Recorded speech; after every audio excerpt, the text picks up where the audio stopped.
آج جو مجھے موضوع دیا گیا ہے اس کے لیے میں نے سورہ اعراف کی آیت نمبر 157 کا آخری ٹکڑا جو ہے وہ آپ کو سنایا ہے۔ اس کا ایک پس منظر ہے وہ جان لیجیے۔ آپ کو معلوم ہے کہ جب حضرت موسیٰ بنی اسرائیل کو لے کر مصر سے نکلے ہیں، اس کے بعد مرحلہ آیا کہ اللہ تعالیٰ نے حضرت موسیٰ کو کوہ طور پر طلب فرمایا تورات عطا کرنے کے لیے۔ ان کی غیر حاضری میں ایک فتنہ کھڑا ہوا اور کچھ لوگوں نے ایک بچڑا بنا کر اس کی پرستش شروع کر دی بنی اسرائیل میں سے، سامری کا بنایا ہوا بچڑا۔ جب حضرت موسیٰ واپس آئے انہوں نے یہ دیکھا تو بہت غضبناک ہوئے، اور پھر اللہ تعالیٰ کے حکم سے فیصلہ ہوا کہ 12 قبیلوں میں سے جن لوگوں نے بھی یہ شرک کیا ہے ان کو انہی قبیلوں کے لوگ خود قتل کریں۔ کئی ہزار اسرائیلی قتل ہوئے۔ یہ بہت بڑا یوں سمجھیے کہ پرج ہوا ہے اس قوم کے اندر۔ اس کے بعد پھر مزید اللہ تعالیٰ کی خدمت میں استغفار کے لیے حضرت موسیٰ علیہ السلام اپنے 70 بڑے بڑے سردار جو تھے 12 قبیلوں کے ان کو لے کر حاضر ہوئے۔ وہاں انہوں نے استغفار کیا اور ایک دعا کی، پروردگار وَاكْتُبْ لَنَا حَسَنَةً فِي الدُّنْيَا وَالْآخِرَةِ، ہمارے لیے نیکی کا اندراج کر دے، دنیا میں بھی آخرت میں بھی۔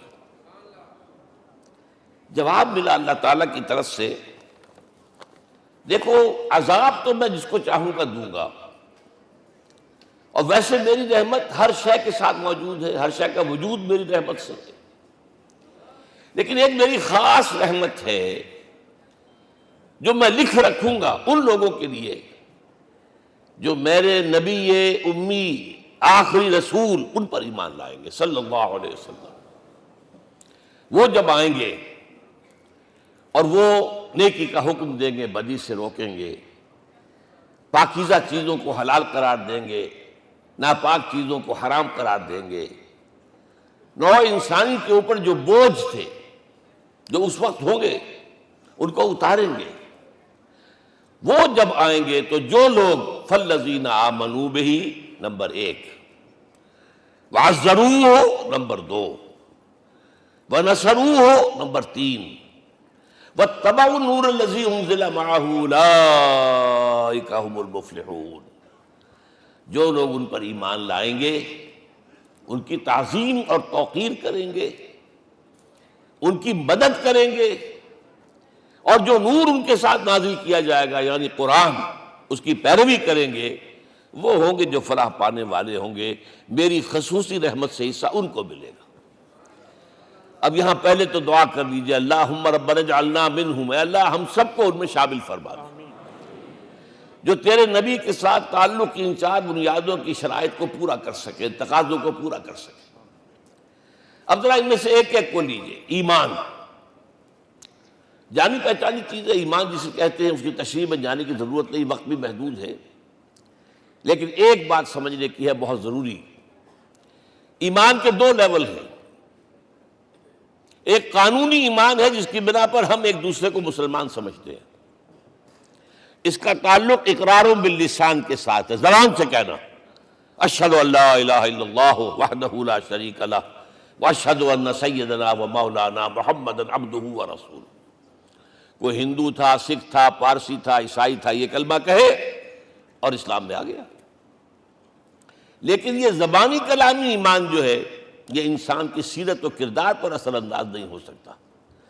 یہی وجہ ہے آج ہم دیکھ رہے ہیں مسلمان ہی جھوٹ بھی بول رہا ہے، مسلمان ہی بے ایمانی بھی کر رہا ہے، مسلمان ہی خیانت بھی کر رہا ہے، مسلمانوں کے لیڈر بلینز کی خیانت کر رہے ہیں۔ یہ کون ہے؟ سب مسلمان ہیں۔ وہ اس کی وجہ کیا ہے کہ ہم صرف قانونی مسلمان ہیں اور ہمارا ایمان قانونی ایمان ہے۔ اس کے لیے اسلام کا لفظ قرآن میں آیا ہے سورہ حجرات میں، قالت الاعراب آمنا قل لم تؤمنوا ولکن قولوا اسلمنا۔ اے نبی یہ بدو کہہ رہے ہیں ہم ایمان لے آئے، ان سے فرما دیجئے تم ہرگز ایمان نہیں لائے ہو، یوں کہو کہ ہم مسلمان ہو گئے ہیں۔ ولما يدخل الایمان فی قلوبکم، ابھی تک ایمان تمہارے دلوں میں داخل نہیں ہوا۔ بہرحال اللہ کا شکر ہے اس نے ہمیں مسلمانوں میں پیدا کر دیا، ورنہ ہم میں سے کتنے ہوتے اگر کہیں اور پیدا ہو گئے ہوتے تو نعمت اسلام سے بھی ہم بہرہ ور ہو سکتے، کیا کہہ سکتے۔ اصل ایمان ہے جب وہ دل میں داخل ہو جائے، یقین بن جائے۔ اسی لیے بچپن میں یاد کیا ہوگا ایمان مجمل، آمنت باللہ کما ہوا باسمائہ و صفاتہ وقبلت جمیع احکامہ اقرار باللسان و تصدیق بالقلب۔ جب تصدیق بالقلب ہوگی تو اب اس کے تقاضے جو ہیں عملی پیدا ہوں گے۔ ان تقاضوں میں سے ایک میں 2 حدیثوں کے حوالے سے آپ کے سامنے رکھ رہا ہوں۔ پہلی حدیث حضرت عبداللہ بن عمرو بن العاص رضی اللہ تعالی عنہما سے مروی ہے، لا یؤمن احدکم حتی یکون ہواہ طبعا لما جئت بہ۔ دیکھو تم میں سے کوئی شخص مومن نہیں ہو سکتا جب تک کہ اس کی خواہش نفس تابع نہ ہو جائے اس شریعت کے، اس قانون کے، اس ہدایت کے جو میں لے کر آیا ہوں۔ اگر عملاً تابع نہیں ہوئے تو حقیقتاً مومن نہیں ہو۔ دل میں جھانکو، Do I really believe that Muhammad is the prophet of Allah? Do I really believe that Quran is the word of God? کبھی جھانکیے گا اندر، جواب ملے گا صحیح آپ کو۔ کیا کنوکشن ہے؟ کنوکشن ہو اور پھر حضور کی پیروی نہ ہو، حضور کے احکام کی پابندی نہ ہو، اللہ کے قوانین کی پابندی نہ ہو، کیسے ممکن ہے؟ حضور تو فرماتے ہیں صلی اللہ علیہ وسلم، ایک ایسی بد اخلاقی اور کج خلقی پر صرف اسے کوئی گناہ کبیرہ بھی نہیں کہیں گے۔ فرمایا ایک مرتبہ واللہ لا یؤمن، واللہ لا یؤمن، واللہ لا یؤمن، خدا کی قسم فلاں شخص مومن نہیں ہے، خدا کی قسم فلاں شخص مومن نہیں ہے، خدا کی قسم فلاں شخص مومن نہیں۔ صحابہ کانپ گئے، کون بدبخت ہے جس کے بارے میں فرمایا جا رہا؟ پوچھا گیا من یا رسول اللہ؟ جواب سنیے اور اپنے غریب حالوں میں جھانکیے۔ وہ شخص الذی لا یامن جارہ بوائقہ، وہ شخص جس کی شرارتوں کی وجہ سے اس کا پڑوسی چین میں نہیں ہے، امن میں نہیں ہے، وہ مومن نہیں ہے، خدا کی قسم نہیں ہے، خدا کی قسم نہیں ہے۔ کیسے علیحدہ کر لیں گے اس ایمان کو اعمال سے اور ایمان کو اخلاق سے؟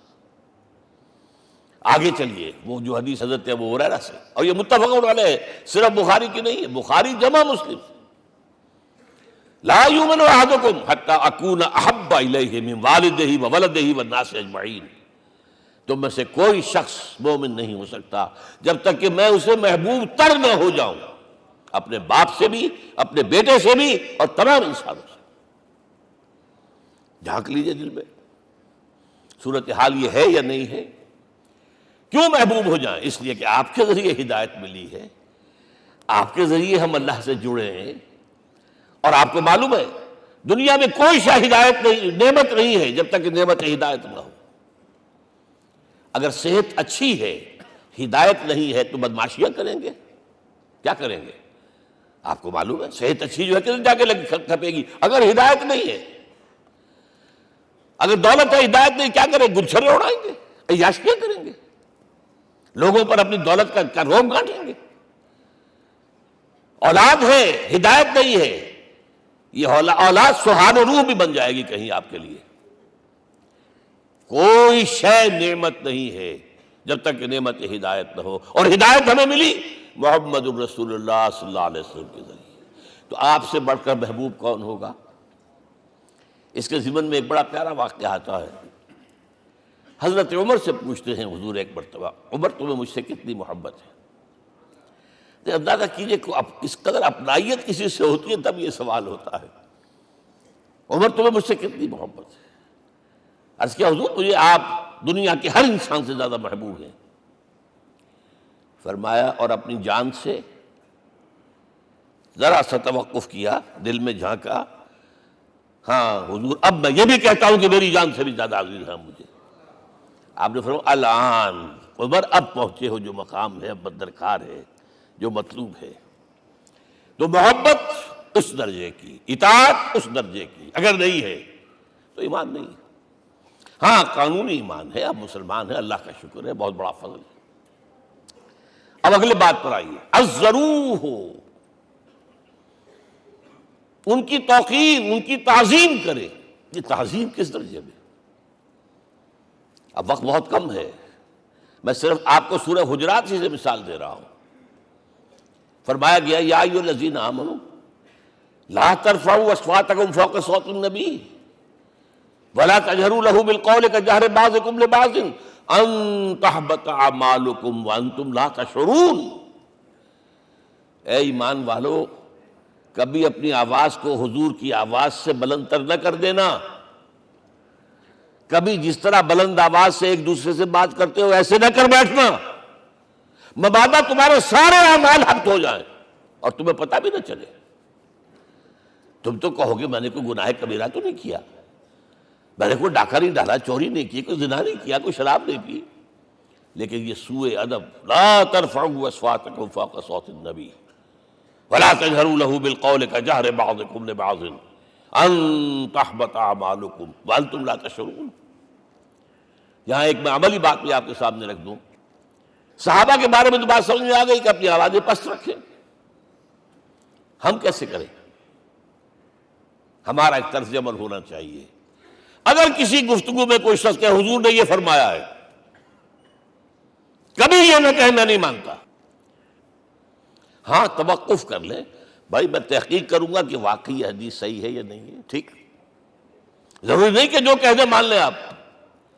محدثین نے کتنی محنتیں کر کر کے چھانٹی کی ہے، لہذا یہ. لیکن فوراً اگر آپ لگا نہیں میں نہیں مانتا، یہ عقل کے خلاف ہے، یہ فلاں ہے، یہ وہ ہے، یہ ہے کہ جو آپ سوء ادب کے مرتکب ہو رہے ہیں نبی اکرم صلی اللہ علیہ وسلم کی بارگاہ میں. ہاں توقف کریں، غور کریں، تحقیق کریں، معلوم ہو کہ یہ حدیث پختہ نہیں ہے، مستند نہیں ہے، پھر دوسری بات ہے. اور یہ جان لیجئے ہمارا جو معاشرہ ہے اس کا ایک قانونی جو ہے احاطہ ہے. یہ بھی سورہ حجرات کی پہلی آیت ہے، یا ایھا الذین آمنوا لا تقدموا بین یدی اللہ ورسولہ. اللہ اور اس کے رسول کے احکام کا دائرہ ہے، اس کے اندر اندر رہو، باہر نہیں نکل سکتے. لیکن اس دائرے کے اندر ایک مرکزی شخصیت جس کی دل آویزی، جس کا حسن سلوک، جس کا حسن کردار، جس کا حسن اخلاق مرکز بن جائے، تمام لوگوں کی جذباتی محبت کا مرکز بن جائے، اگر یہ نہیں ہوگا تو معاشرہ مضبوط نہیں ہوگا. محض قانون اور دستور پر معاشرہ مضبوط نہیں ہوتا. کسی شخصیت، اب آپ کو معلوم ہے آخر ہندوستان کے معاشرے میں گاندھی کا ایک مقام ہے کہ نہیں ہے؟ آخر یہ سارا معاملہ چل رہا ہے اسی کے گرد کے نہیں؟ ماؤ زے تنگ کے معاملہ ہے کہ نہیں ہے؟ یہ سارا معاملہ دنیا میں عام لوگ کہہ دیتے، ریشنلسٹ لوگ، کہ ان چیزوں کی کیا ضرورت ہے؟ بھائی قانون دیکھنا چاہیے، دستور دیکھنا چاہیے، حکم دیکھنا نہیں. بھائی جذباتی وابستگی، کہ ایک ہستی تو ایسی ہو کہ جس کے کچھ کہنے پر فوراً زبانیں بند ہو جائیں.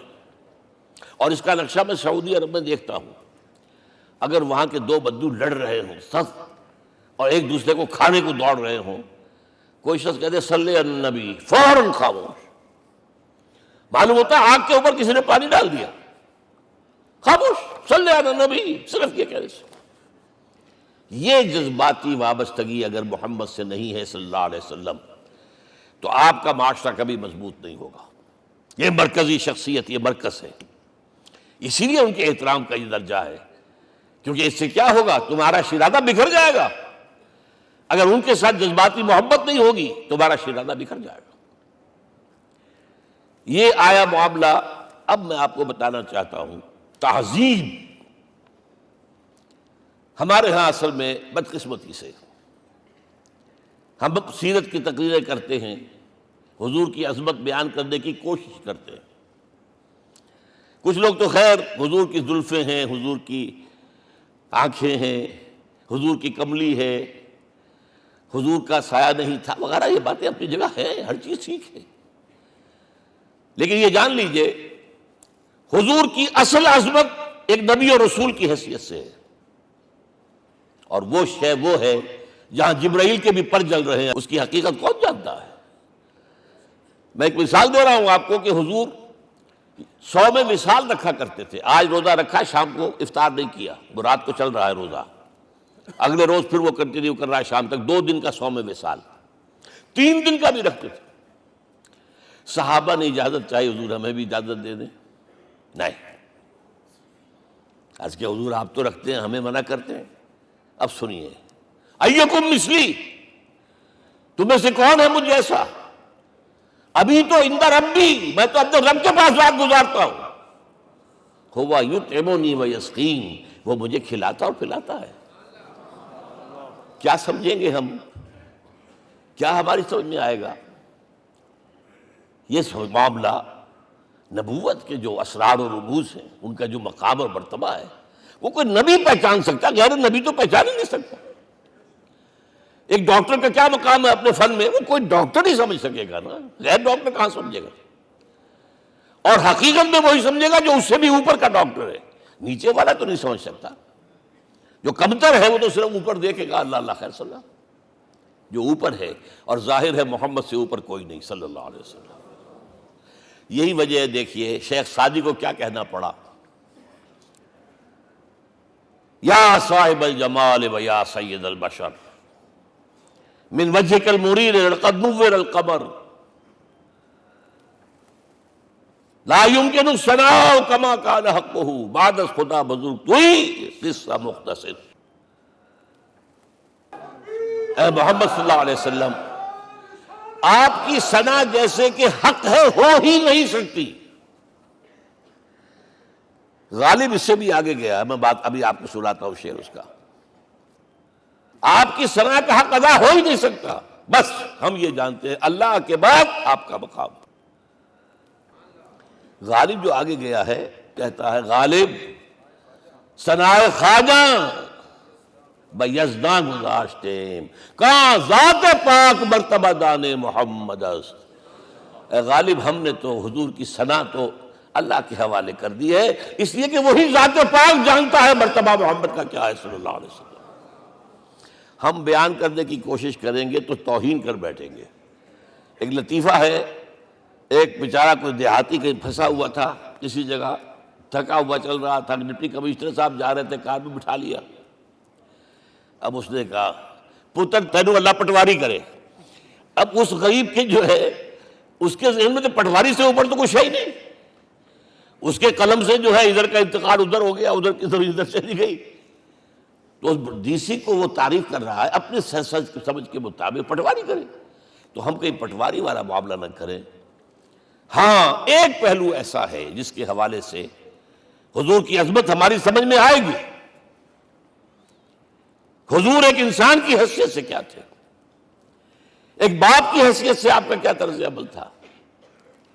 ذرا یاد کیجئے، جگر گوشہ رسول حضرت فاطمہ بطول رضی اللہ تعالیٰ عنہ وہ حاضر ہوتی ہے، ابا جان دیکھیے چکی پیس پیس کر یہ گھٹے پڑ گئے میرے ہاتھ میں، یہ کنویں سے پانی لاتی ہوں، مشکیزیں کہ یہاں پر بندیاں پڑ گئی۔ حضور اب تو عام لوگوں پر بھی آسانیاں ہیں، لوگوں کے ہاں غلام آ گئے ہیں، کنیزیں آ گئی ہیں، مال و دولت آ گئی ہے، مجھے بھی کوئی غلام کنیز عطا ہو جائے۔ اور آپ کو معلوم ہے یہ لخت جگر نور چشم محمد کی سب سے پیاری بیٹی صلی اللہ علیہ وسلم، کوئی شک نہیں اس میں، فاطمہ، کیا بیتی ہوگی حضور کے قلب پر۔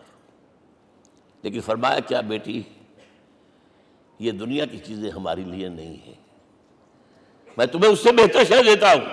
تسبیح فاطمہ ہر نماز کے بعد 33 مرتبہ سبحان اللہ، 33 مرتبہ الحمدللہ، 33 مرتبہ اللہ اکبر کہہ لیا کرو۔ لیکن سوچ لیجئے دل پر کیا گزری ہوگی صلی اللہ علیہ وسلم۔ حضرت عائشہ سے پوچھئے، حضرت خدیجہ سے پوچھئے، حضور کیسے شوہر تھے، آپ سے زیادہ خواتین کے حق میں نرم، گھر کے کام کا جھاڑو دے رہے ہیں، کپڑے جو ہیں بوسیدہ انہیں سی رہے، گھر میں بیٹھے ہوئے یہ کام کرتے تھے۔ بہرحال ایک بات میں آپ سے عرض کروں،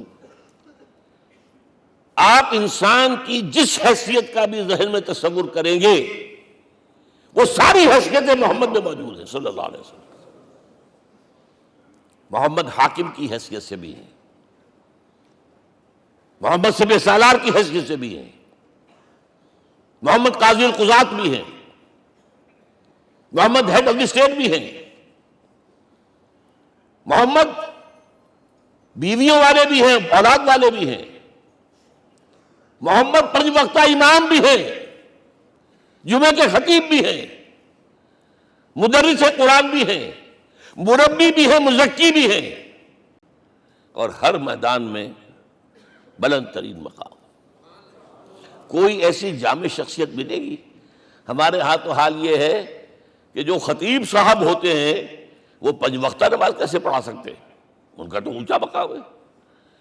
5 وقتہ نماز کے لیے تو علیحدہ چاہیے امام آپ کو، اور وہاں بھی ایک امام سینئر ہوگا، وہ عشاء مغرب اور فجر پڑھائے گا، ایک جونیئر ہوگا بیچارہ، وہ جو خاموش نماز ہے وہ پڑھائے گا۔ 5 وقتہ نماز پڑھا رہے ہیں محمد صلی اللہ علیہ وسلم، اور خطیب بھی وہی ہے، مربی بھی وہی ہے، مزکی بھی وہی ہے۔ ہمارے ہاں جو لوگ تزکیہ نفس کے میدان میں ہیں وہ پھر جماعت کبھی نہیں کراتے، کبھی نہیں دیکھا ہوگا آپ نے کسی صاحب کو کراتے ہوئے۔ یہ جامعیت جو ہے، جامعیت کبریٰ۔ میں صرف ایک بات کہا کرتا ہوں، ایک اعتبار سے حضور کا اسوہ نامکمل ہے۔ آپ مجھے سوء ادب کا مرتکب نہ قرار دے دیں، اسوہ کیا ہے؟ عورت کے لیے اس کی اپنی نسوانی زندگی کے لیے اسوہ آپ میں نہیں ہے۔ آخر نصف انسانیت ہے، اسے بھی اسوہ چاہیے۔ یہ ہے جس کی وجہ سے حضور نے شادیاں کی ہیں زیادہ۔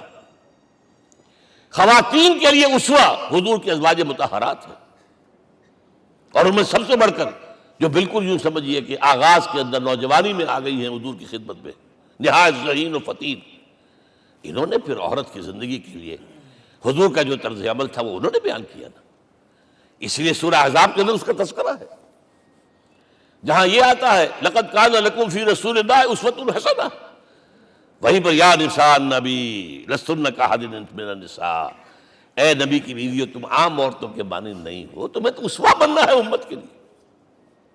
اب اس سے اگلا قدم میں بڑھا رہا ہوں آگے، اور اس کے ساتھ جڑ جائے گی تیسری بات۔ تیسری بات کیا ہے؟ وَنَصَرُوهُ، اس کی مدد کریں صلی اللہ علیہ وسلم۔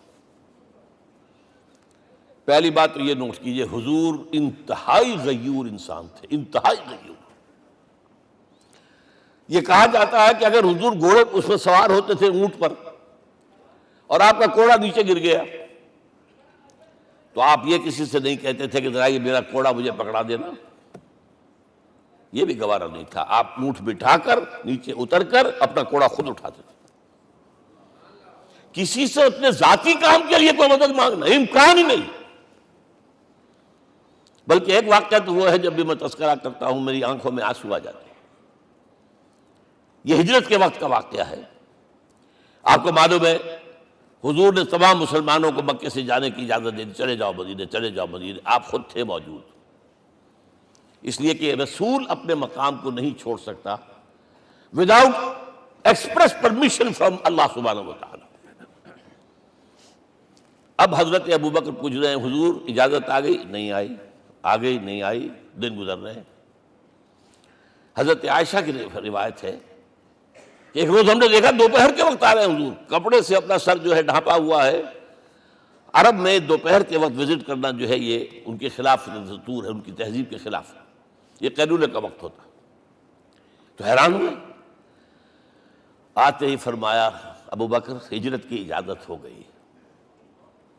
اب انتہائی خوشی سے اور بڑی امید میں کہ بڑی شاباش ملے گی، حضرت ابوبکر فرماتے عرض کرتے ہیں حضور میں نے 2 اونٹیاں تیار کر رکھی ہیں، خوب کھلا پلا کے انہیں فرما کیا ہوا ہے،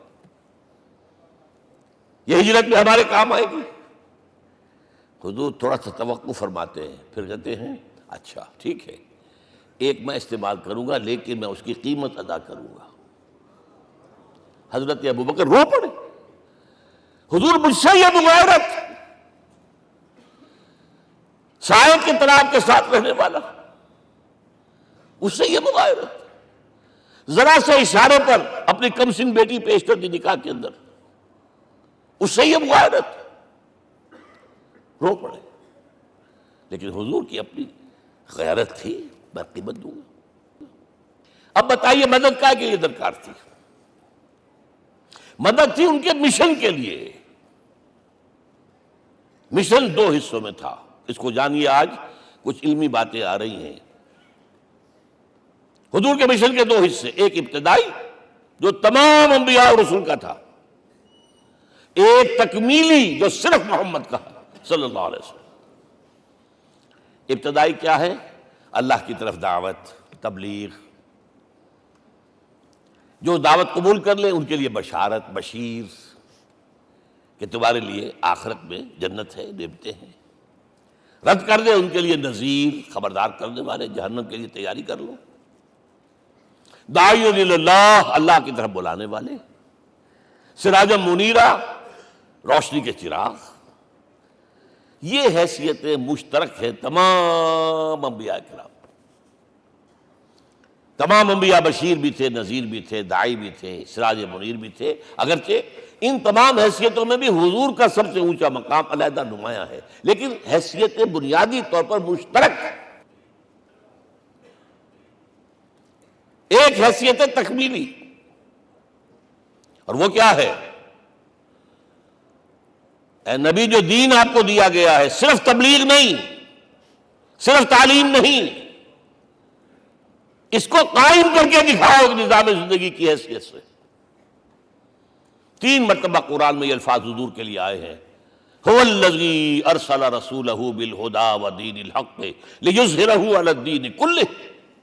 3 دفعہ سورہ توبہ میں یہ الفاظ آئے، سورہ صف میں یہ الفاظ آئے، سورہ فتح میں یہ الفاظ آئے۔ وہی اللہ جس نے بھیجا ہے اپنے رسول کو صلی اللہ علیہ وسلم، الہدی قرآن حکیم، ہدایت کاملہ، اور نمبر 2 دین حق۔ یہ 2 چیزیں دے کر بھیجا، کس لیے؟ تاکہ اس دین کو غالب کرے پورے نظام زندگی پر۔ یہ معاملہ ذرا سوچئے، اور یہ حضور کے لیے 3 دفعہ، اور کسی اور نبی کے لیے 1 دفعہ بھی نہیں۔ قرآن مجید کے اس نقطے کو ذہن نشین کر لیجیے۔ اصل میں یہ کیا ہے؟ اسے ہم یوں کہیں گے، ایک ہے نبوت و رسالت، ایک ہے تکمیل نبوت و رسالت۔ ہمارے ہاں ختم نبوت کے اوپر تو زور دیا گیا ہے، اور صحیح دیا گیا ہے، ایمان کا ہمارا جز ہے۔ حضور کے بعد کسی نے بھی دعویٰ کیا نبوت کا، وہ جھوٹا، کذاب، دجال۔ جس نے مانا وہ بہرحال دائرہ اسلام سے خارج ہے، اور جو بھی کچھ ہوا کرے وہ۔ یہ چونکہ قانونی بات تھی، اس لیے اس کا حق ادا کیا علماء کرام نے۔ واقعہ ہے کہ اس میں کوئی کمی نہیں رکھی، لیکن حضور کی فضیلت اس میں نہیں ہے۔ فرض کیجئے کہ نبوت چلی آ رہی تھی ہموار طور پر، ایک جگہ آ کے ختم ہو گئی، تو فضیلت کون سی ہوئی؟ نہیں، نبوت و رسالت تدریجاً ترقی کرتے ہوئے اپنے نقطۂ عروج کو پہنچ کر ختم ہوئی۔ یہ ہے فضیلت۔ اب آپ سوچئے، الہدیٰ دیا گیا حضور کو، تو کیا تورات میں ہدایت نہیں تھی؟ سورہ اعراف کی آیت ہے، سورہ مائدہ کی، انا انزلنا التوراۃ فیہا ھدی ونور۔ ہم نے نازل کی تھی تورات، اس میں ہدایت بھی تھی، نور بھی تھا۔ ہم مانتے ہیں اللہ کی کتاب تھی۔ وہی فرمایا ہے انجیل فیہا ھدی ونور، اس میں ہدایت بھی تھی، نور بھی تھا۔ پھر یہ الہدیٰ قرآن آیا۔ یہ کیا ہے؟ ہدایت نے درجہ بدرجہ ترقی کرتے ہوئے قرآن میں آ کر کامل ہو گئی، ہدایت کامل۔ وجہ کیا ہے؟ انسان کا شعور بھی تو درجہ بدرجہ بڑھا ہے۔ ایک وقت تھا ہمارا بچپن تھا، فکر کے اعتبار سے، سوچ کے اعتبار سے، علم کے اعتبار سے، ہمارے آباء و اجداد کبھی جو رہتے تھے غاروں کے اندر یا کبھی آئے ہیں تو کیا تھا ان کے پاس؟ اب اس وقت جو ہے کسی کو آپ پرائمری کے بچے کو پی ایچ ڈی ڈاکٹر رکھ دیجئے ٹیوٹر، تو کیا پڑھائے گا؟ پڑھائے گا تو وہی جو پرائمری کا بچہ سمجھ سکے۔ لہذا وہ جو کہا گیا تھا آدم کو اس زمین کی خلافت دیتے، فَإِمَّا يَأْتِيَنَّكُم مِّنِّي هُدًى فَمَن تَبِعَ هُدَايَ فَلَا خَوْفٌ عَلَيْهِمْ وَلَا هُمْ يَحْزَنُونَ۔ یہ ہدایت رفتہ رفتہ آئے گی، آئے گی، آئے گی، آئے گی۔ اور یہ بات جان لیجئے، پروفیسر ڈاکٹر محمد شریف نے جو کتاب لکھی ہے فلسفے کی تاریخ پر، اس میں بتایا ہے کہ 1200 برس انسانی تاریخ کے بہت ہی پروڈکٹیو ہے فلسفیانہ فکر کے لیے۔ From 600 BC to 600 AD 1200 years, سارے فلسفے اسی میں پیدا ہوئے۔ سقراط، مختار، افلاطون، اور یہ سب نکل گیا، کنفیوشس بھی آ گیا، تاؤ بھی آ گیا، اور بدھ بھی آ گیا، جین بھی آ گیا، سب آ گئے، سب آ گئے۔ گویا کہ انسان جب کچھ سوچ سکتا تھا، جتنا سوچ سکتا تھا سوچ چکا، اور یہ بھی سنا دوں، حضرت عیسیٰ نے کہا تھا اپنے حواریوں سے، ڈپارٹنگ جو میسج تھا، مجھے ابھی تم سے اور بھی بہت باتیں کرنی تھی لیکن تم ان کا تحمل نہیں کر سکو گے، جب وہ فارقلیت آئے گا صلی اللہ علیہ وسلم تو تمہیں سب کچھ بتائے گا۔ لہذا جب انسان بلوغت کو پہنچا ہے فلسفیانہ فکر کے اعتبار سے، تب، اور یہ بھی نوٹ کر لیجئے، بہت اہم بات کہہ رہا ہوں، چند مہینے غار حرا کی تنہائیوں میں اللہ تعالیٰ نے حضور کو وہ سارا ذہنی سفر طے کرایا ہے۔ کیا کرتے تھے حضور جا کر غار حرا میں؟ کبھی سوچا آپ نے؟ اگر آپ یہودیوں میں پیدا ہوئے ہوتے تو یہودی طرز پر آپ عبادت کرتے، اگر کہیں عیسائیوں میں پیدا ہوتے تو عیسائیوں کی طرف پر آپ تو نہیں تھے، آپ تو پیدا وہ مشرکین میں شرک کرنے کا امکان ہی نہیں آپ کے لیے، تو کیا کرتے تھے؟ حدیث کے الفاظ یہ یتحنث فی، وہاں جا کر عبادت کرتے تھے۔ اب شارحین حدیث نے بہت عمدہ لکھا ہے، کان صفت تعبدہ فی غار حرا التفکر والاعتبار، غار حرا میں آپ کی عبادت فکر، غور و فکر، تفکر و اعتبار، جس کی میں تعبیر یہ کر رہا ہوں، جس کو کہا کبھی اکبر الہ آبادی نے، خدا کے کام دیکھو بعد کیا ہے اور کیا پہلے، نظر آتا ہے مجھ کو بدر سے غار حرا پہلے۔ تم غار حرا کو نہیں جانتے، مصطفیٰ اندر حرا خلوت گزید، قوم آئین و حکومت آفرید۔ The most productive part of the period life of Muhammad is that which he passed in غار حرا۔ فکر کی ساری جو ہیں بلندیاں طے کی، تب آیا ہے اقرأ بسم ربک، اب اللہ کا الہدیٰ شروع ہوا ہے۔ اچھا، اسی طرح نمبر 2، دین حق مکمل ہوا ہے۔ ورنہ جب ہم کبھی غاروں میں رہتے تھے کسی میونسپلٹی کا بھی سوال نہیں، نظام کسے کہیں گے؟ پھر یہ ہے کہ قبائلی نظام آیا، چلیے ایک شیخ ہے اس کا کہنا ماننا ہے سب کو، کچھ نظام تو بن گیا نا، اور نظام جہاں آئے گا جکڑ بندی ہو جائے گی۔ اب تم فلاں قبیلے کے شخص ہو، اس کا قبیلے کا سردار یہ، تمہیں حکم ماننا پڑے گا، اس قبیلے کی روایت یہ ہے، تمہیں پیروی کرنی پڑے گی، you have to do it whether you like it or not۔ پھر آپ کی سٹی اسٹیٹس وجود میں آئی، پھر امپائرز وجود میں آ گئے، 400-500 برس سے رومن امپائر، 400-500 برس سے ایرانین امپائر عرب کے اوپر ایسے تھی جیسے افغان کے سر کے اوپر بہت بڑا جو ہے پگڑ رکھا ہوتا ہے، کتنا بڑا ہوتا ہے۔ وہ کسی نے شعر کہا بھی تھا، مجھے تو اب یاد نہیں، کہ سر پہ باندھے ہوئے پورا افغانستان، میرا خیال ہے ضمیر جعفری۔ تو کیا تھا یہ جزیرہ نما عرب، یہ جزیرہ کہلاتا ہے، الجزیرہ، الجزیرہ، اس لیے کہ نیچے آپ کو معلوم ہے بحیرہ عرب، ادھر جو ہے خلیج آ رہی ہے آخر تک، ادھر سے بحیرہ قلزم جا رہا ہے، اور پھر خلیج عقبہ آ گئی ہے، تو یہ سارا جو ہے جزیرہ نما ہے، اس سے پیننسولا۔ لیکن عرب اوپر 2 اور ہیں، عراق عرب، شام عرب۔ عراق عرب پر قبضہ ایران کا، شام عرب پر رومیوں کا۔ اور جب یہ سلطنتیں بن گئیں تو گویا کہ انسان شکنجے میں آ گیا، ظلم، محنت کرے کسان، عیش کرے جاگیردار، اور بادشاہ محل بنائے، لگان وہاں سے آ رہا ہے۔ از جفائے دے خدایاں کشتے دہقانہ خراب، کرگے پر بیٹھا ہوا کوئی کھدر بن رہا ہے، ٹیکس دو۔ بادشاہ محل بھی بنائے گا، یاشیاں بھی کرے گا، سارا نسوانی حسن جو ہے کوہ قاف کا لے آئے گا اپنے ہاں، اور پھر فوج بھی رکھے گا، ذرا تم نے گردن اٹھائی تو تمہاری سرکوبی کرنے کے لیے فوج تیار ہے۔ یہ جب جکڑ بند آئی ہے انسان پر، تب محمد کو بھیجا گیا ہے، دی لیبریٹر، اسے آزاد کرانے والا، دین حق دیا گیا۔ یہ دین حق قرآن مجید میں اسی لیے کہا گیا، یہ میں کہہ رہا ہوں تکمیل رسالت النبوت، الیوم اکملت لکم دینکم واتممت علیکم نعمتی ورضیت لکم الاسلام دینا۔ آج میں نے تمہارے لیے تمہارے دین کو کامل کر دیا ہے، یہ مکمل نظام زندگی ہم نے دیا ہے، پہلے تھا ہی نہیں۔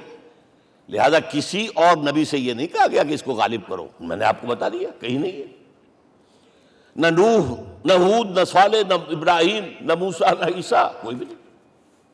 اور حضور سے کہا گیا یہ دین اب غالب کرو۔ اگر صرف تم کتاب میں لکھ کر دے جاؤ اور اس کے مثال پیش نہ کر سکو، دنیا کہے گی بہت اچھی شاعری ہے، آج بھی آپ کو معلوم ہے دی ریپبلک کتاب زندہ ہے، لیکن آج تک ایک دن کے لیے بھی وہ نظام کہیں قائم ہوا ہے؟ ہم یہی کہیں گے کہ ٹھیک ہے، یہ جو ہے ایک خواب ہے، اللہ اللہ فرض، اس کے سوا کیا یوٹوپیا ہے؟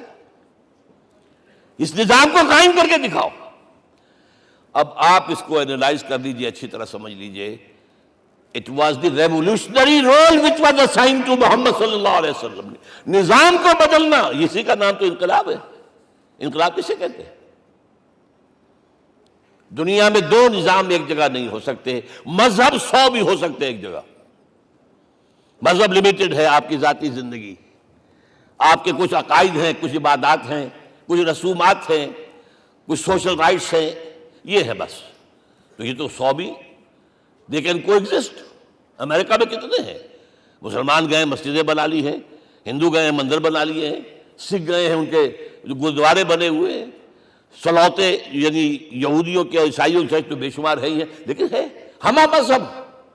لیکن دین تو دو نہیں ہو سکتے، یا ڈیموکریسی ہوگی یا بادشاہت ہوگی، ایک تو دو تو نہیں ہو سکتے۔ یا کیپٹلزم ہوگا یا سوشلزم ہوگا، دو تو نہیں ہو سکتے۔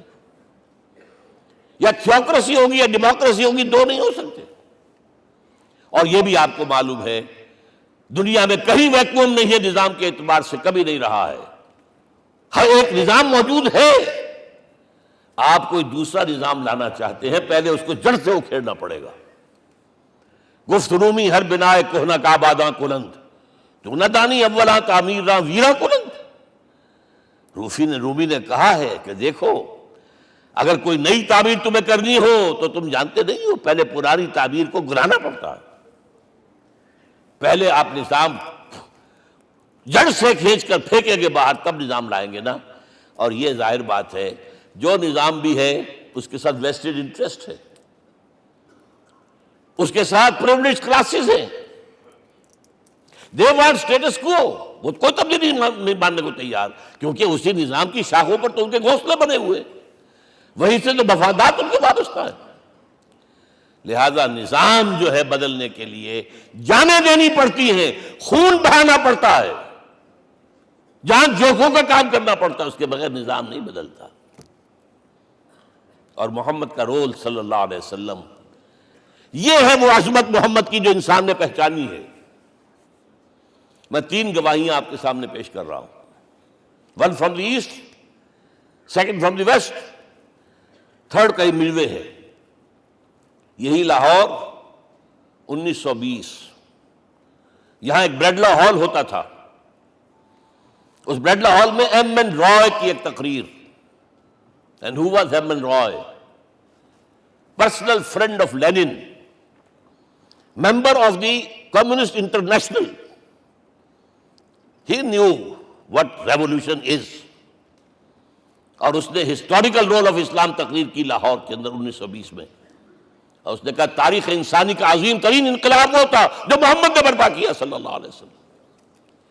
میں تو اس کی ذہانت کی داد دیے بغیر نہیں رہا۔ اس نے کہا بعض مورخین یہ جو فتوحات کی ہیں صحابہ کرام نے، ان کو سمجھ بیٹھتے ہیں جیسے اٹیلا نے فتوحات کی ہیں یا چنگیز خان نے کی ہیں یا کسی اور، کہاں وہ کہاں یہ، وہاں صرف تباہی آتی تھی۔ اور محمد صلی اللہ علیہ وسلم کے پیروکاروں نے جب دنیا فتح کی ہے، نئی تہذیب دی ہے، نیا تمدن دیا ہے، نیا نظام دیا ہے، روشنی دی ہے، علوم کو تازہ کیا ہے، علوم ایجاد کیے ہیں۔ یہ ہے وہ انقلاب جو محمد نے برپا کیا صلی اللہ علیہ وسلم۔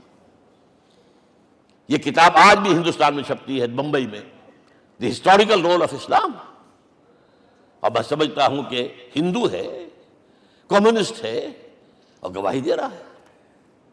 دوسرا، یہ تو چونکہ بڑی ریسنٹ پاسٹ کی بات ہے، ڈاکٹر مائیکل ہارٹ ایک کتاب لکھتا ہے دی 100، اس کا سب ٹائٹل کیا ہے؟ A selection and gradation of the 100 most influential personalities of the human race, human history. پوری انسانی نسل میں سے ان لوگوں کو چن لو جنہوں نے اس کی تاریخ کے دھارے کے رخ کو موڑا ہو۔ ادھر جا رہا تھا ادھر کر دیا، ادھر جا رہا تھا ادھر کر دیا۔ جن لوگوں نے بھی تاریخ کا دھارا موڑا، پہلے سلیکٹ کر لو، سلیکشن۔ 100 آدمی کا نام آ گئے، اب گریڈیشن ان میں سب سے زیادہ کس نے کیا؟ اور ٹاپ پر لایا محمد کو صلی اللہ علیہ وسلم۔ یہ کتاب تو اویلیبل ہے، پڑھیے۔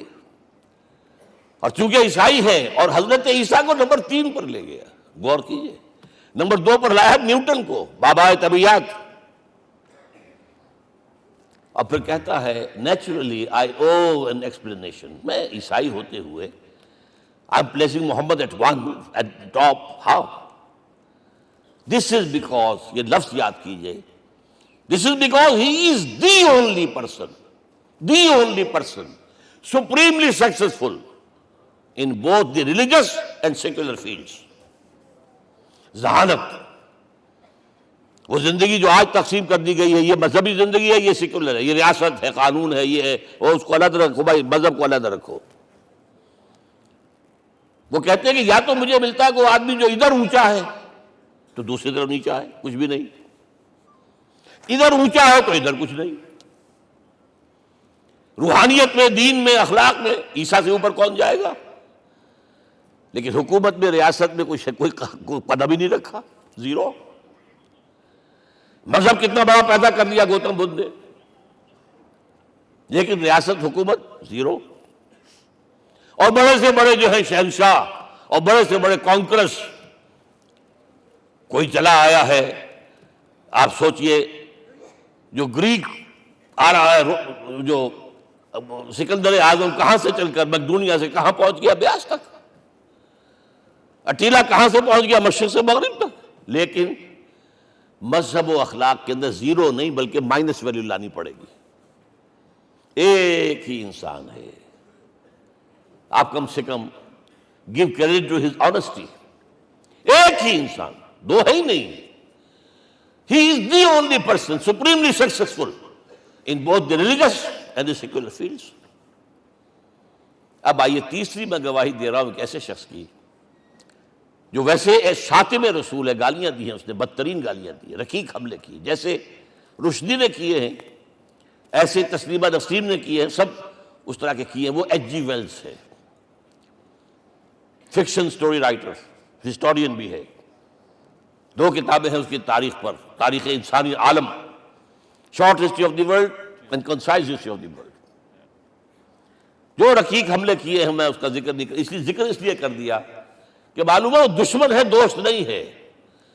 اگر کسی کا دوست ہوگا تو تعریف کرے گا، وہ دشمن ہے، میں اسٹیبلش کرنا چاہتا ہوں، ہی از انیمی۔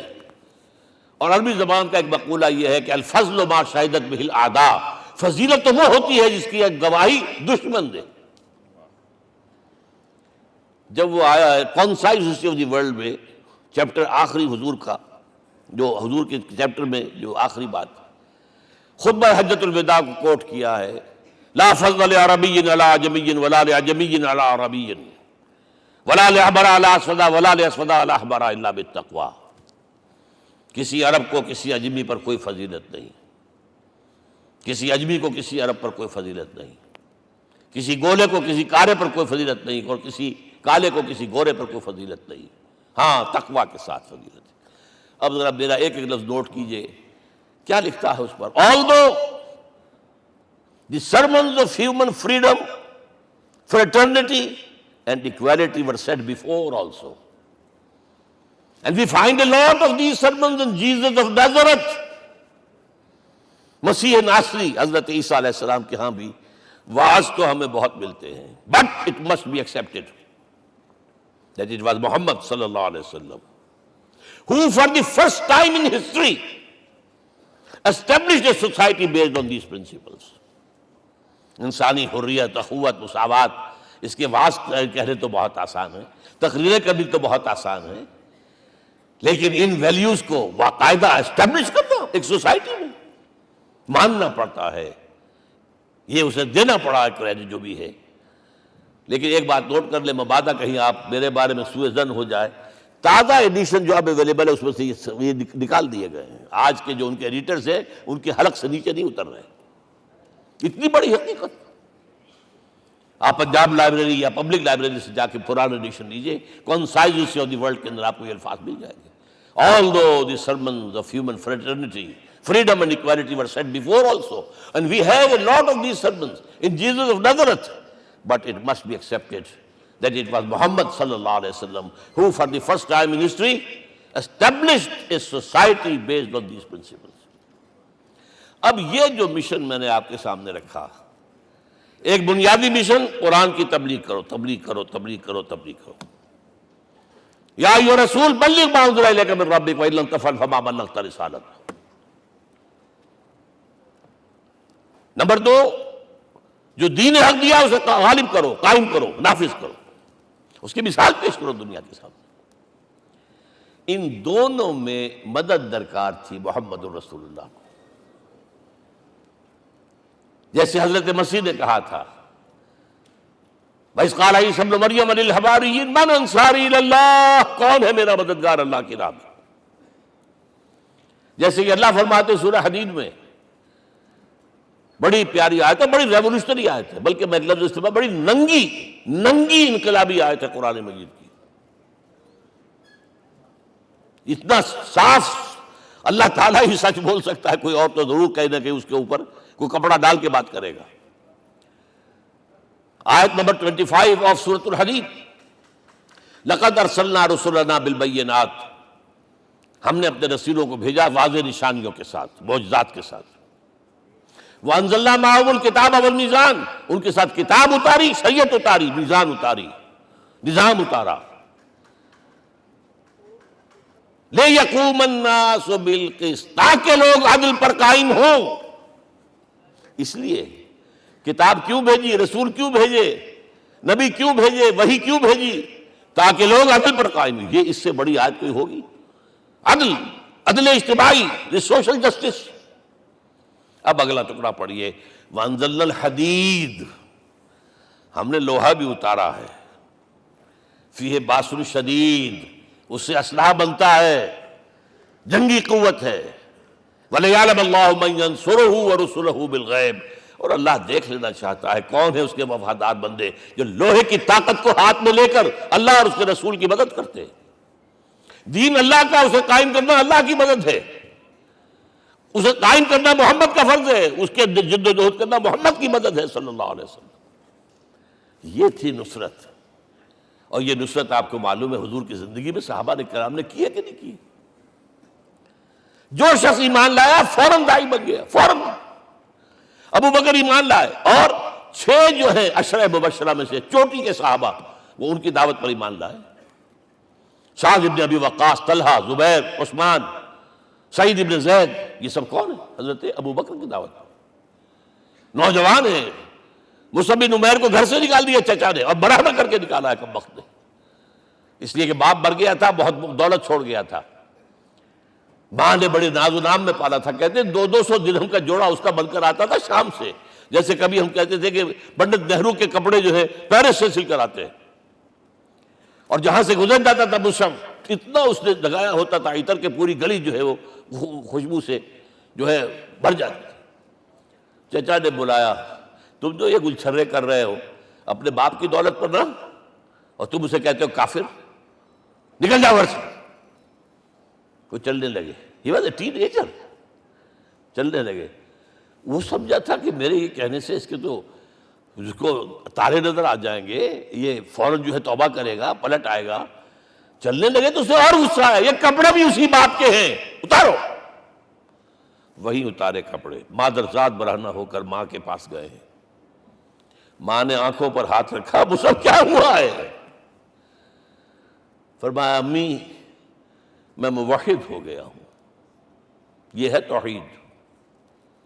اور اب جا کر حضور کے دامن میں بیت ارقم میں اب ہمہ وقت کارکن ہے، قرآن اتر رہا ہے، پڑھ رہے ہیں، سمجھ رہے ہیں، قرآن اتر رہا ہے، یاد کر رہے ہیں. اور اس کے بعد جب کہا تھا مدینے والوں نے بیعت عقبہ اولیٰ پر کہ حضور ہمارے سے آپ کی ملاقات تو سال کے بعد ہی ہوگی، درمیان میں تو آپ کو معلوم ہے خونریزی ہے، کوئی قافلہ بچ کے نہیں آ سکتا، تو اب آپ ہمیں کوئی اپنا شاگرد دیجئے. مصعب بن عمیر کو حضور نے کہا جاؤ ان کے ساتھ. وہاں ان کا نام پڑ گیا المقری، پڑھانے والا، قرآن پڑھانے والا. 75 آدمی اگلے سال لے کر آ گیا ہے، اور اسی سے بیعت عقبہ ثانیہ ہوئی ہے، اور ہجرت کا راستہ کھل گیا. اور اس کو ایک دفعہ حضور نے دیکھا، مسجد کے دروازے کے سامنے سے گزر رہا تھا مصعب، پھٹا ہوا کمبل تھا جس میں پہلے لپیٹا ہوا تھا. حضور کی آنکھوں میں آنسو آ گئے. غزوہ احد میں شہید ہوا کس طرح؟ علم بردار تھا، ایک ہاتھ پر وار پڑا ہے، کٹ کے گر گیا، ایک ہاتھ سے تھاما، دوسرے پر بھی گر گیا، دونوں جو بچے ہوئے حصے تھے اس سے تھاما. پھر جب ختم ہو گئے اس کے بعد جو ہے جب دفن کر رہے تھے تو حضور کے سامنے پرابلم لایا گیا. مصعب کے جسم پر تو کوئی کپڑا ہی نہیں تھا سوائے ایک چادر کے، ایک دھوتی. اللہ اللہ خیر اللہ. اور شہید کا کفن ہوتا ہے اس کا اپنا لباس. حضور وہ اتنا چھوٹی ہے وہ چادر کہ پاؤں ڈھانپتے ہیں تو سر کھل جاتا ہے، سر ڈھانپتے ہیں تو پاؤں کھل جاتے ہیں. فرمایا سر کو ڈھانپ دو کپڑے سے اور پیروں پر گھاس ڈال دو. That was the last dress which Musab got. تو یہ لوگ جو تھے محمد رسول اللہ والذین معہ، یہ ساتھی حضور کے جنہوں نے حضور کے مشن میں آپ کا ساتھ دیا. اور ایک خاص مرحلے کا تو میں آپ کے سامنے ذکر ہی کر دوں، اس لیے کہ دین کی اقامت، دین کا غلبہ، اس میں تو جہاد اور قتال آئے گا لا محالہ. Nobody is going to allow you to change the system. اگر سسٹم بدلتا ہے تو اس کے ساتھ جو مفادات بدلتے ہیں وہ ختم ہو جاتے ہیں، جو پرولیجز ہیں وہ ختم ہو جاتے ہیں. لہذا جب غزوہ بدر کا مرحلہ آیا ہے، حضور نے مجلس شورا منعقد کی اور آپ نے جو وحی سے آپ کو بتا دیا گیا تھا، دیکھو ایک قافلہ آ رہا ہے شمال سے، مال غنیمت سے لدا پھدا ہے اور 50 صرف اس کے ساتھ محافظ ہیں. ایک لشکر آ رہا ہے جنوب سے ویل کانٹے سے لیس، اور اللہ نے وعدہ کیا ہے کہ ایک پر ضرور تمہیں فتح دے گا، بتاؤ کدھر چلے. یہ اصل میں کسی بھی سپہ سالار کے لیے وقت ہوتا ہے کہ اپنے ساتھیوں کے مورال کا اندازہ کرے. کچھ ہوں گے ہم جیسے کمزور بھی، انہوں نے کہا کہ حضور پہلے قافلے کی طرف چلے، آسانی سے فتح بھی ہو جائے گی اور ہتھیار مل جائیں گے ہمیں. ہمارے پاس تو ہتھیار بھی نہیں ہے، گنتی کے لوگوں کے پاس تلواریں بھی نہیں سب کے پاس، تو 50 آدمیوں کے ہتھیار تو ملیں گے، پھر لشکر سے نپٹ لیں. اب حضور کہہ رہے ہیں اشیرونی اشیرونی اشیرونی. حضرت مقداد بن اسود کھڑے ہوتے ہیں، حضور ہمیں موسیٰ کے ساتھی نہ سمجھیے جنہوں نے کہہ دیا تھا فَذَهَبْ أَنْتَ وَرَبُّكَ فَقَاتِلَا إِنَّا هَاهُنَا قَاعِدُونَ. ہم موسیٰ کے ساتھی نہیں ہیں، ہم آپ کے جانثار ہیں. آپ جو آپ کی نیت ہے آپ بسم اللہ کیجئے، ہم آپ کو کیا پتہ ہمارے ذریعے آپ کو اللہ تعالیٰ آنکھوں کی ٹھنڈک عطا فرمائے. حضور پھر فرمائے مجھے مشورہ دو، مجھے مشورہ دو. تب خیال آیا سعد ابن عبادہ رضی اللہ تعالیٰ عنہ کو، جو رئیس انصار تھے، ہو نہ ہو یہ ہماری طرف روئے سخن ہے. کیونکہ بیعت عقبہ ثانیہ جس کے نتیجے میں ہجرت ہوئی ہے اس میں طے یہ ہوا تھا کہ اگر یہ مکے والے مدینے پر حملہ آور ہوں گے آپ کو ختم کرنے کے لیے، ہم آپ کی حفاظت ایسے ہی کریں گے جیسے اپنے بیوی بچوں کی. اور ابھی مدینے پر حملہ ہوا نہیں ہے، حضور پری ایمپٹ کر رہے ہیں، باہر نکل کر مقابلہ کرنا چاہ رہے ہیں. تو گویا کہ انصار کور نہیں ہوتے اس کے اندر، اس لیے بار بار اشیرونی، مجھے مشورہ دو. اب سعد بن عبادہ کھڑے ہوتے ہیں، کانک تعنینا یا رسول اللہ صلی اللہ علیہ وسلم. اے اللہ کے رسول شاید آپ کا روئے سخن ہماری جانب ہے. فإنا آمنا بک وصدقناک، ہم آپ پر ایمان لا چکے ہیں، ہم نے آپ کی تصدیق کی، اب ہمارے پاس چوائس کون سا ہے؟ اگر آپ آگے چلیں ہم پیچھے چلیں گے، اگر برق الغماد تک پہنچیں گے ہم اپنی اونٹنیوں کو دبلا کر دیں گے. یمن کا آخری شہر جو ہے برق الغماد، اور اگر آپ ساحل سمندر پر کھڑے ہو کر اپنی سواری سمندر میں ڈالیں گے ہم بھی ڈال دیں. بہرحال یہ مراحل ہیں کہ جن سے گزر کر حضور نے اللہ کے دین کو غالب کیا اور قائم کیا، اور اس ہر سطح پر، ہر مرحلے پر صحابہ کرام نے آپ کا ساتھ دیا. جہاں آپ کا پسینہ گرا وہاں انہوں نے اپنی خون کی ندیاں بہا دی. محمد رسول اللہ والذین معہ اشداء علی الکفار رحماء بینہم. یہ ہے در حقیقت عظمت محمد صلی اللہ علیہ وسلم. آج کے دور میں سمجھ لیجئے اچھی طرح، یہ دور جس کا کہ فاتح ہیں حضور، فاتح سے مطلب افتتاح کرنے والے، اس دور میں اجتماعی نظام کی اصل اہمیت ہے. اجتماعی نظام غلط ہے، ایکسپلائٹیٹو ہے. تقسیم دولت کا نظام غلط ہے. کیا ہوگا؟ ایک طرف دولت جمع ہوگی، ایکومولیشن آف ویلتھ، ایک طرف بھوک، افلاس، فاقہ ہوگا.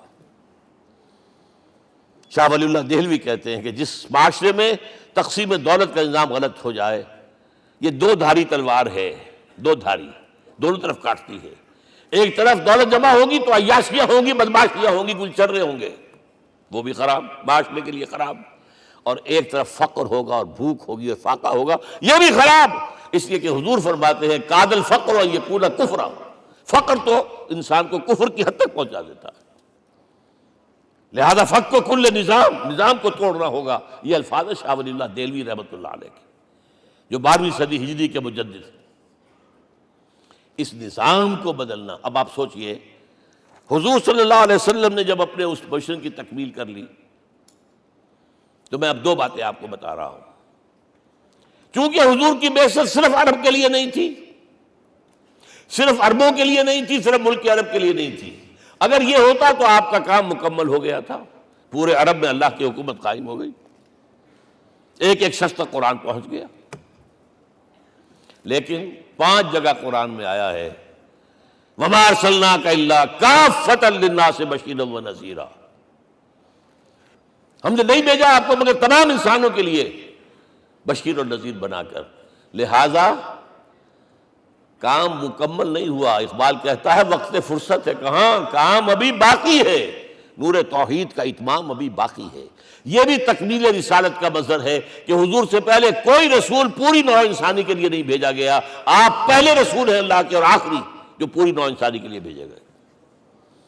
حضرت عیسیٰ نے بھی یہی کہا تھا اپنے حواریین سے، تو سینٹ پال نے اسے تبلیغی مذہب بنایا ہے۔ انجیل میں اب بھی الفاظ موجود ہیں کہ I have been sent in search of the lost sheep of the house of Israel، میں تو اسرائیل کے گھرانے کی کھوئی ہوئی بھیڑوں کی تلاش میں بھیجا گیا ہوں، صرف بنی اسرائیل کے لیے۔ قرآن بھی کہتا ہے رسول الی بنی اسرائیل، واحد رسول ہیں جو پوری دنیا کے لیے بھیجے گئے۔ اچھا کہہ دینا تو آسان ہو گیا، اس کا مطلب کیا ہے؟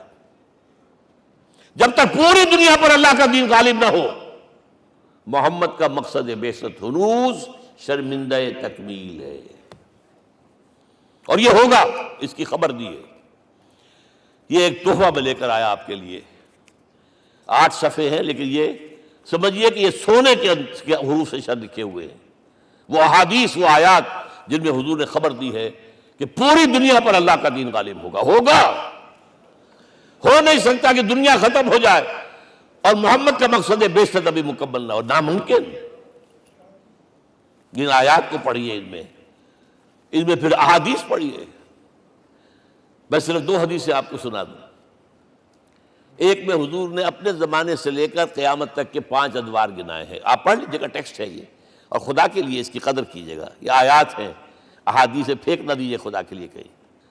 اور اس کے اندر جو ہے اس وقت کے جو مایوسی کے اندھیارے ہمارے اوپر چھائے ہوئے ہیں، اس کا علاج ہے کہ نہیں، اور بھی دور فلک ہیں ابھی آنے والے، ناز اتنا نہ کریں ہم کو ستانے والے۔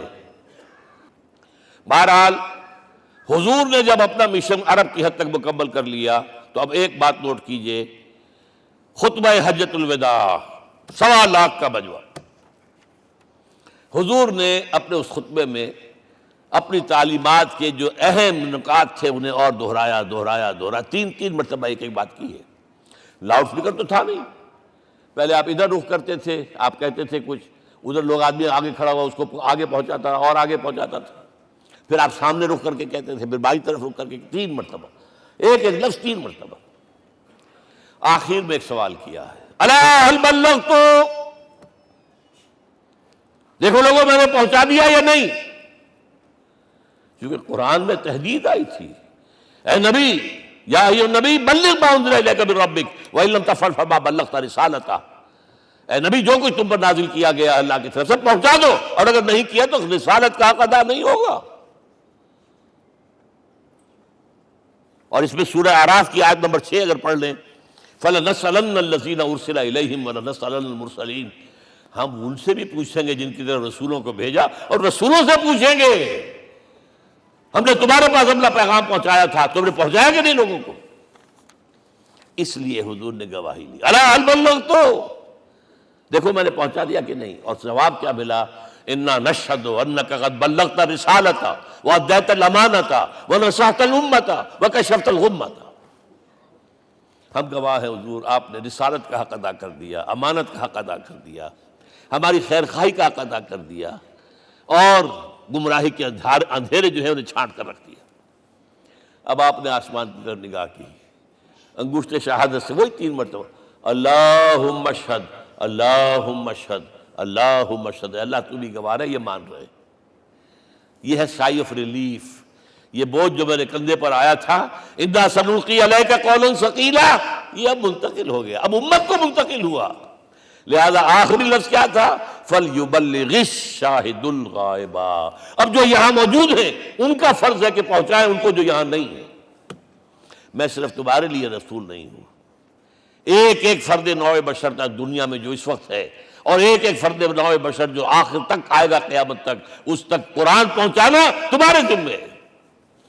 ہم نے نہیں پہنچایا، اسی لیے آج ہم اللہ کے عذاب میں ہیں۔ آج کیوں ذلیل کے کل تک نہ تھی پسند گستاخی فرشتہ ہماری جناب میں؟ 1.5 بلین مسلمان، لیکن عزت نام کی کوئی شے ہے؟ G7 G9 G11 G13 G15 کوئی مسلمان بھی ہے ان میں؟ نہ 3 میں نہ 13 میں، نہ G7 میں نہ G15 میں، نن۔ اتنی بڑی تعداد، سیکیورٹی کونسل میں کسی سیٹ کی امید ہے؟ نن۔ آپ کے وسائل پر ان کا قبضہ ہے، آپ کی ٹیکسیشن کے احکام وہاں سے آ رہے ہیں۔ ریٹ بڑھاؤ، چینی کے اس کے بڑھاؤ، اور فلاں کے بڑھاؤ، اور بجلی کے بڑھاؤ، اور تیل کے بڑھاؤ، کیا ہو رہا ہے؟ کیوں ذلیل ہے؟ اور نمبر 2، آج دنیا میں خون اگر بہ رہا ہے تو صرف مسلمان کا ہو گیا، مانند آب ارزاں مسلمان کا لہو۔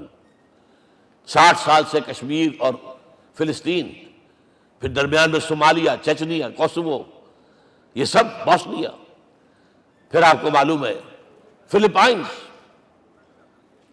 پھر جو کچھ ہوا افغانستان میں، اور جو کچھ ہوا اب ہو رہا ہے، جو کچھ ہوا عراق میں۔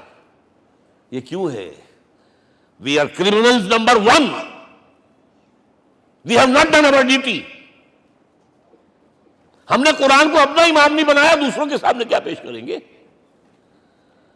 ہمارا اپنا سارا نظام سود کے اوپر مبنی ہے۔ بہرحال پہلا فرض یہ ہے، اب اس کو پہنچاؤ، اور یہاں تک فرمایا بلغوا عنی ولو آیۃ، پہنچاؤ میری جانب سے چاہے ایک ہی آیت، preach on my behalf۔ یہ کام جو ہے، جو کہا گیا تھا، واقعہ یہ کہ میں 50 برس سے کر رہا ہوں، یہ آج کی بات نہیں ہے۔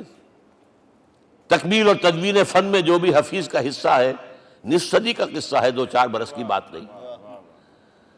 میں میڈیکل کالج کے زمانے سے درس قرآن دے رہا ہوں، جب یہ طلبہ کے اجتماعات کے درمیان درس قرآن ہوتا تھا، جماعت اسلامی کا رکن تھا تو درس قرآن ہوتا تھا، اور اس کے بعد سے میری زندگی کا بیشتر وقت اس میں لگا، بیشتر اور بہتر۔ یہ حضور کا حکم ہے، پہنچاؤ میری جانب سے چاہے ایک ہی آیت پہنچاؤ۔ اچھا، نمبر 2، اب حکم دیا گیا، اس کی مثال میں دے رہا ہوں آپ کے سامنے۔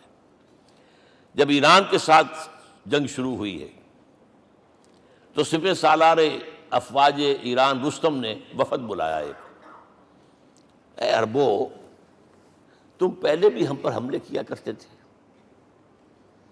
لیکن پہلے لوٹ مار کر کے واپس چلے جاتے تھے۔ یہ جان لیجئے، یہ ہسٹری کا ایک موقع ہے خاص، کہ ایک سیٹلڈ سویلائزیشنز ہوتی ہیں، اور ایک وہ جو رہتے ہیں سطح مرتفع پر، وہاں پانی نہیں ہوتا، وہ فصل کہاں سے آ جائے گی؟ یا ریگستان میں جو وہاں بستے ہیں وہ کیا کرتے ہیں؟ وہ وقتاً فوقتاً جاتے ہیں، جھپٹا مارتے ہیں، لوٹ مار کرتے ہیں، لے کر وہاں سے دولت آتے ہیں، اسی پر ان کی گزارا تھا۔ تم پہلے بھی آیا کرتے تھے، لوٹ مار کر کے چلے جاتے، اس دفعہ پیچھا بھی چھوڑ رہے، وجہ کیا؟ ایسی پیاری، یہ کئی روایتوں میں آیا ہے، الفاظ مختلف ہو سکتے ہیں۔ جو مسلمان وفد کا سربراہ تھا اس کا جواب سنیے، انا قد ارسلنا، دیکھو رستم، پہلے ہم خود آتے تھے، اب ہمیں بھیجا گیا ہے۔ اللہ نے بھیجا محمد کو، محمد نے بھیجا ہمیں صلی اللہ علیہ وسلم۔ کس لیے؟ لنخرج الناس من ظلمات الجہالۃ الی نور الایمان ومن جور الملوک الی عدل الاسلام۔ اس لیے بھیجا گیا ہمیں کہ نوع انسانی کو شرک اور کفر کی جہالتوں سے نکال کر ایمان کی روشنی میں لائیں، اور بادشاہوں کے ظلم و ستم کے پنجے سے نجات دلا کر عدل اسلام. دیکھو ہمارا خلیفہ چٹائی پر بیٹھتا ہے عمر رضی اللہ تعالیٰ عنہ، اس کے تو کوئی خدم و حشم نہیں ہے، کوئی باڈی گارڈ نہیں ہے. ایک آیا تھا سفیر ایران کا، مدینے میں آ کر گھوما پھرا، کوئی محل نظر نہیں آیا اسے. پوچھتا ہے مسلمانوں سے اینا ملککم، بھائی تمہارا بادشاہ کہاں ہوتا ہے؟ جواب ملا لیس لنا ملکن بل لنا امیر، ہمارا کوئی بادشاہ نہیں، ہمارا امیر ہے. کہاں ہے بھائی؟ ہمارے بیت المال کے کچھ اونٹ گم ہو گئے تھے کہ بھائی ملے نہیں، ہمارا خلیفہ تلاش کرنے گیا. اب اس نے کسی کو لیا ہوگا، آئیڈینٹیفائی کر سکے، ڈھونڈ کر جا کر ایک جگہ دیکھا، دھوپ تیز ہو گئی تھی، حضرت عمر تھک گئے تھے، لہذا ایک درخت کے سائے میں اپنے کوڑے کا تکیہ بنا کر لیٹے ہوئے استراحت فرما رہے. کوئی خادم نہیں، کوئی خدم و حشم نہیں، کوئی باڈی گارڈ نہیں.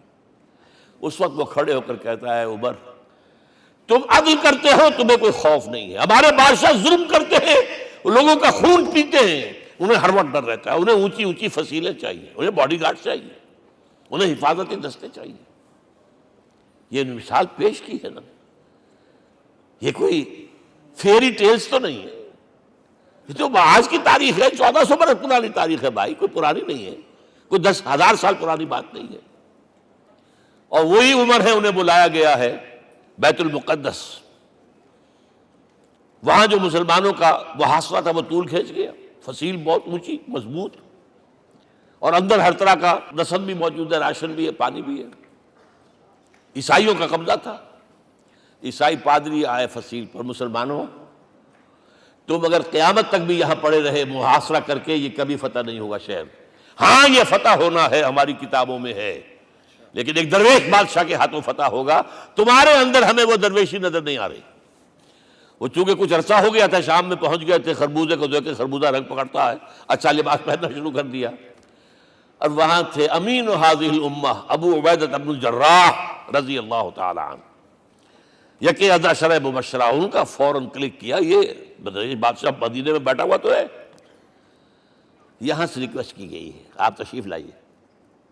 اب 700 میل کا سفر ہے، کوئی ذاتی سفر نہیں، کسی بیٹے کے کنووکیشن کے لیے نہیں گئے ہیں، کوئی انٹوریج نہیں ہے، کچھ نہیں.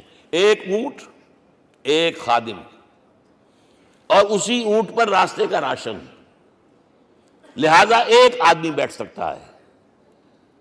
اب ایک منزل خلیفہ اوپر تشریف فرما ہے اور خادم ہاتھ پکڑ کر آگے چل رہا. اگلی منزل خادم اوپر بیٹھا ہے اور خلیفہ ہاتھ پکڑ کے آگے چل رہا ہے. جب آخری منزل آئی ہے تو باری ہو گئی اس خادم کی. اس نے ہاتھ جوڑ دیے، خدا کے لیے لوگ دیکھیں گے، مجھے ماریں گے، تمہیں شرم نہیں آئی؟ خلیفۃ المسلمین جو ہے وہ آگے آگے تمہارے چل رہے تھے، تم براجمان تھے. حضرت عمر نے ڈانٹ پلائی، دوڑو نہیں، باری تمہاری ہے. وہ بیٹھا ہوا اوپر، حضرت عمر پنکیل پکڑ کر آ رہے ہیں، اور بیچ میں کہیں کیچڑ آ گیا تھا، جوتیاں بھی ہاتھ میں پکڑی ہوئی ہیں. اب وہاں آتے ہی انہیں لے جایا گیا فصیل کے سامنے. انہوں نے اوپر سے اپنی کتابیں دیکھیں، ہاں یہی ہے درویش بادشاہ. یہ فتح نہیں ہوا تھا یروشلم، یہ ایک صلح کے طور پر انہوں نے دیا ہے، کھول دیا، آ جاؤ. اور انہوں نے شرط رکھوائی تھی کہ کہیں یہاں یہودیوں کو آباد نہیں ہونے دیں گے آپ. حضرت عمر نے اتنی رعایت کی تھی یہودیوں کے لیے کہ وہ یہاں آئیں، اپنے مقدس مقامات کی زیارت کر کے جا سکتے ہیں، لیکن یہاں سیٹل نہیں ہو سکتے. اس لیے وعدہ تھا. یہ وعدہ جو ہے سلطان عبدالحمید خان تک چلا ہے. بڑی سے بڑی رشوت پیش کی تھی زائرنسٹ نے، تمہارے سارے قرضے ہم ختم کر دیں گے، تم جو ہے ہمیں فلسطین میں آباد ہونے کا حق دے دو. نہیں، جو معاہدہ عمر کا تھا اس میں کوئی ترمیم نہیں کر سکتا. تو یہ مثالیں ہیں جو پیش کی گئی ہیں. میں تو کہا کرتا ہوں، جب میں نے پڑھا تھا کہ کرنل جمال عبد الناصر کی بیٹی سائیکل پر جاتی ہے کالج، چون لائی کی بیٹی بھی سائیکل پر کالج جاتی ہے، احساس ہوا تھا عظمت ہے نا آخر، چاہے وہ کسی غیر میں ہو. اور واقعہ یہ ہے کہ میں بیان کرنے سے رہ نہیں سکتا. جب میں نے لال بہادر شاستری کے بارے میں سنا، he had no house in the whole of India. یہ تو بھارت کی ڈیموکریسی کا ایک معجزہ ہے. A person who doesn't own a house in the whole length and breadth of India, and he rose to the position of Prime Minister. ہمارے ہاں کسی میونسپلٹی کا جو ہے ممبر نہیں بن سکتا، اس کی بیوی اپنے گھر میں خود کھانا پکاتی تھی، کوئی ملازم نہیں تھا۔ اور جب ہارٹ اٹیک ہوا ہے تاشقند میں، تو وہ جو مرتے دم بات کی ہے اس نے ماتا جی سے کی ہے، بیوی سے نہیں کی۔ یہ ہماری مشرقی روایات ہیں، ماں کا مقام۔ لیکن یہ تمام مثالیں جو ہیں، پوری نوع انسانی 10 مرتبہ پیدا ہو کر ختم ہو جائے، حضرت عمر والی مثالیں نہیں لا سکتے۔ رات کو گشت کر رہے ہیں، ایک جگہ سے رونے کی آواز آئی، معلوم ہوا کہ بچے ہیں، بھوکے ہیں، رو رہے ہیں۔ ماں سے پوچھا گیا کیا معاملہ ہے، کہ کیا کروں، کچھ نہیں ہے، میں نے یہ آنڈی چڑھا دی ہے، چولہے کے اوپر آگ جلا دی ہے، بچوں سے کہا کچھ پک رہا ہے، ذرا انتظار کرو، سو جائیں گے۔ کانپ گئے، ایسے گئے سیدھے بیت المال، آٹے کی بوری اپنے غلام سے کہا میرے کندھے پر رکھ، میں لے چلتا ہوں۔ نہیں، قیامت کے دن تم میرا بوجھ نہیں اٹھا سکو گے۔ اپنے کندھے پر بوری رکھ کر لائے ہیں، کھانا پکوایا، کھلایا بچوں کو۔ اب اگر حضور یہ کہے کہ سید القوم خادم ہوں، تو یہ حقیقت تھی کہ نہیں تھی؟ ورنہ اگر یہ مثال نہ آتی تو کہتے جی شاعری تو اچھی ہے، بہت اچھا شعر کہہ دیا، کوئی سردار بھی کبھی خادم ہوا ہے۔ اب یہ ہے کہ یہ نظام دنیا میں، بس آخری بات میں آ گیا ہوں، یہ خوشخبریاں میں آپ کے ساتھ یہ تحفہ لے کر آیا، یہ پڑھیے کہ نظام دوبارہ آنا ہے۔